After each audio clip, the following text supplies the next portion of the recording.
नमस्कार दोस्तों, आज हम आपके लिए एक ऐसी प्रेरणादायक कहानी लेकर आए हैं जो यह साबित करती है कि आपका विचार ही आपका संसार है। यह कहानी एक लड़की विमला की है जो 4 दिनों से अजीबोगरीब बीमारी से जूझ रही थी। कई वैद्य आए पर कोई भी उसकी बीमारी का कारण नहीं समझ पाया। तभी गुरुजी आए और एक अद्भुत उपाय बताया।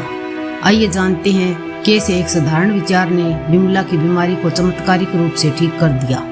विमला 4 दिन से बीमार थी। न उसे भूख रही न प्यास, नींद भी न रही। अच्छी भली थी सेहत, फिर भी ठीक थी। 4 दिन में ही सूख गई, रंग भी काला पड़ गया। कितने वैद्य आए पर उसकी बीमारी का कारण नहीं ढूंढ पाए। माता पिता भी चिंता में मरे जा रहे थे। बात यह थी कि अगले ही महीने विमला का विवाह होने वाला था। नदी पार के गांव के ही एक लड़के से विवाह तय हुआ था। ब्याह यह था कि यदि ससुराल पक्ष में इसकी बीमारी की सूचना पहुंच गई तो कहीं वे विवाह से ही इनकार न कर दे। आज सुबह गुरुजी आए। माता पिता चरणों में पड़ गए और रोने लगे। गुरुजी ने सांत्वना दी, कहा चिंता मत करो, सब ठीक हो जाएगा। मुझे यह बताओ कि जिस दिन ये बीमार हुई उस दिन क्या हुआ था। माता ने बताया, उस दिन शाम को यह अपनी सहेली सरला के साथ छत पर खेल रही थी।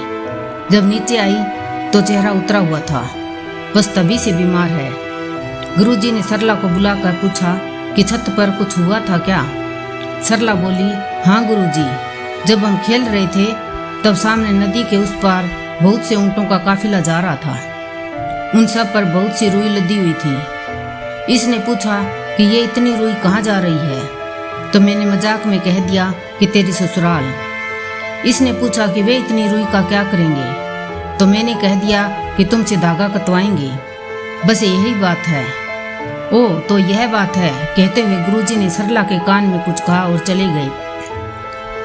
अगले दिन सरला विमला के पास आकर बैठ गई। उधर गुरुजी ने नदी पार बहुत से पत्तों के ढेर में आग लगवा दी। जब आकाश में धुआं ही धुआं हो गया तब सरला बोली, विमला विमला देख, तेरे ससुर के रुई के गोदाम में आग लग गई।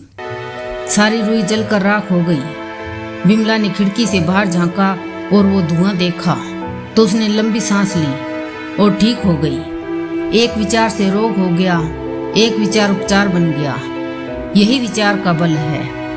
कील पर लटका कोट भूत बन जाता है, रस्सी सांप बन जाती है, सौपन का शेर बिस्तर गीला कर देता है। इस कहानी का संदेश यह है कि आपका विचार ही आपका संसार है।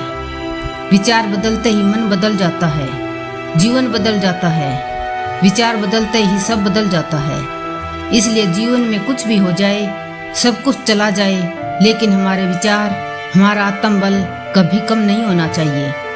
जिसका जितना आत्मबल होता है वह व्यक्ति संसार में उतना ही नाम कमाता है, महान बन जाता है, योगी बन जाता है। दोस्तों, आज की वीडियो यहीं पर समाप्त होती है। अगर आपको हमारी वीडियो पसंद आई हो तो लाइक करें, शेयर करें और सब्सक्राइब करना न भूलें।